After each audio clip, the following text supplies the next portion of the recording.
Hey everybody, I am back, and it hasn't been too long since I last uploaded, but I'm back here with the dirt bike. And if you're noticing anything looks different today, that's because a lot has changed. First off, new decals came, like I said, and I got the Red Bull decals. These are actually reflective, so they are very nice. Although I did kind of screw up this when I was heating it up. Plastic came off the top. Whatever, it's still on, but you know, got some KTM sticker, why not? Red Bull sticker here.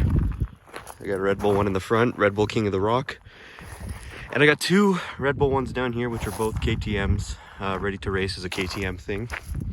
But then my friend gave me a Husqvarna sticker to put on the back, so it's really whatever. But it is owned by KTM, so that's cool. But I'm kind of going over this thing today because I haven't really got a good video out on it ever, like period, ever. So I still haven't made any riding videos. I still haven't made any of that. So I do plan to get to that very shortly, but today I'm just going over the kind of basics and the small logistics of it. So everything that you need to know about this bike will be here. This is a Chinese dirt bike that usually comes in a 2000 watt option with 72 volts and 20 amp hour battery, which I think it's actually 64, I take that back, but this one is a 72 20 amp hour battery, and then the motor back here is a 3 kilowatt hour, so it's 3000 watts. It's been really flipping good, honestly. You can hit 70 on this. It's great. I don't know if there's wind hitting the microphone. Sorry, it's a really windy day. But you got this DPS shock absorber in the back. It's actually pretty nice. Even if it is a cheap little thing, it still does its job. The ones in the front don't really have a brand, but they do seem to be a little bit hard. Not like for my taste. Like I usually like something softer. These ones are pretty stiff, have a lot of air in them. Brakes are great. This one actually stopped working. The gasket inside folded and completely fucked up the whole setup. And I brought it to my local bike shop, which they fixed, and now, as you can see, works again, has pressure, everything's great. And going over a little bit here, here's the charging port. It's just a 3-prong, which I really wish I did get a different one, because this thing's kind of, you know, poopy. Because one time when I was unscrewing this, I had to replace this because it shot liquid metal at my hand from this shorting. It got so much amps in here that it just shot all that metal at my hand and it turned black. It's pretty great when you get into electric stuff, eh?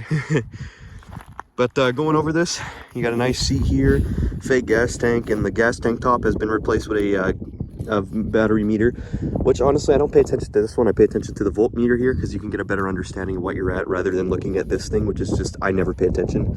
Usually there's a fake cap on this one too. They have like when you get this from China or whatever. I got this from my local bike shop, and usually this is from China, and it has just a fake little gas tank screw-on thing, but this has been replaced with and wired correctly. So going over the basics here, there's a horn. There's lights in the front. If you turn it off, you know there's nothing there. But turning it back on, you have lights in the front and lights in the back for the tail light, which is pretty great. And this thing has turn signals, although I don't like them that much because you'll find out I've never fucking seen this. They make noises. Even the back ones do too. Well, like they light up too, I meant. They're not that great, but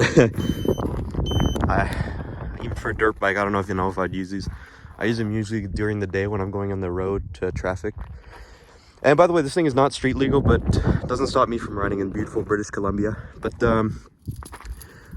other stuff I wanted to show is the voltmeter. Right now it's at 78 volts. Usually this thing's, when it's fully charged, it goes to 84 volts for some reason. Usually a lot of voltmeters do that. Don't know why, don't ask me. This thing has a key ignition, so you know, you just put it in to start it.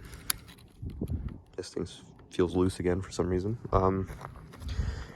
And this thing, I do have an air tag in it to, you know, if anybody does try to steal it, I can protect it with every bit of my sacred GPS life. So if anybody ever tries to steal this, I will know your location indefinitely. But yeah, there also is a GPS tracker, but you have to pay for the service. It's kind of bullshit. But fun fact, I do plan to get another bike. Yay! I don't need any more. The one I'll be getting is a probably a Sur-On Light BX, because I really fucking love the specs. And they're beautiful bikes, really beautiful. So is this one. I got a lot of compliments on it. It's a very nice bike. Definitely unique. I've never seen a, even on YouTube and all that, You cannot find these bikes basically anywhere. I've only found a few handful of videos. The main videos I've seen were from Chinese companies trying to sell this and just have little promo videos, and the other was a guy who bought one from eBay that was completely trashed and it looks nothing like this. So unlike a Suron and all this, it kind of just has like a traditional bike look. It is kind of small though, like not small, but it definitely would be like the size of a kind of a pit bikey sort of feel. But you can probably get a better view once I show you what it's like when I'm on it. A spoiler alert today, I don't have my tripod.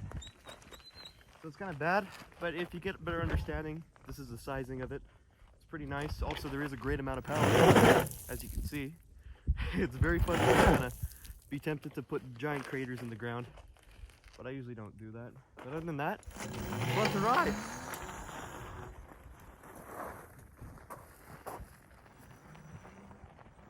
I don't know if this thing can do wheelies though, but that's kind of the basis of it. It's really fun to just kind of whip around. Now, riding videos will be coming soon on the channel once I get a mount for my tripod and all that. Or not tripod, but you know, helmet mount and body mount and all that kind of stuff. Because you guys really wanted to see riding videos, especially of this one and the motorcycle. So that'll be coming soon. Anyway, guys, this is a short little video. I just want to go over the basics of this now. Anyway, guys, peace out and see you later.